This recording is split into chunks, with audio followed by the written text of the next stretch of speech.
So, should we just take a second to discuss FMT versus IMT? Yeah. So for the listeners who've listened to Biome Bites, episode number 1, I think, hopefully that's 1, they will have learnt about IMT. But I think it was you who coined the phrase. Was it not? It was you. It was Or us. Was it me? Was it us? Was it you? I was going to credit you for... Oh, you were crediting me? Yeah. Thanks. I appreciate that. I was going to credit you. Well, that's good teamwork. Kind. That's good teamwork. Yeah, I'm good. It's us. It's us. Yeah. So we published it. Yes.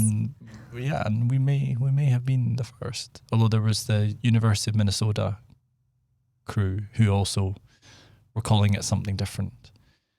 Just microbiota, I think, rather than intestinal. So walk the listener through, how it was historically called one thing and how we're kind of called another thing, but we still by default call it FMT. It's really annoying. Is. IMT It gets stuck in my brain. But FMT would be fecal microbiota transplant, and that's what it's been called, I don't know, since 2011, whenever that... Maybe before. Yeah, before.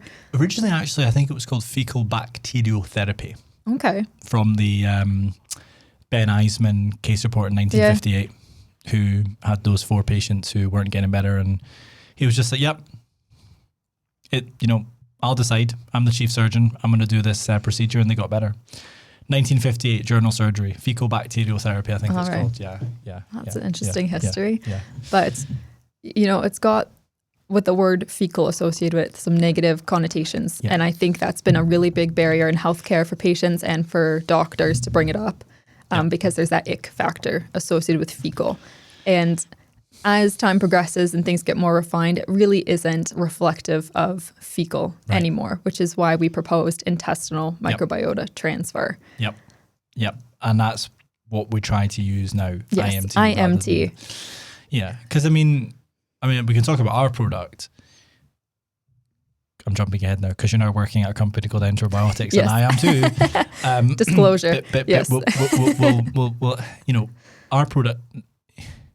Sure, the starting material is rigorously screened stool samples from really healthy people, but it would be impossible to tell unless you knew, because it's this off-white, odorless, free-flowing powder. Yes, and it looks nothing like that starting material anymore. It's been processed, refined, formulated. It's not the same. Yeah.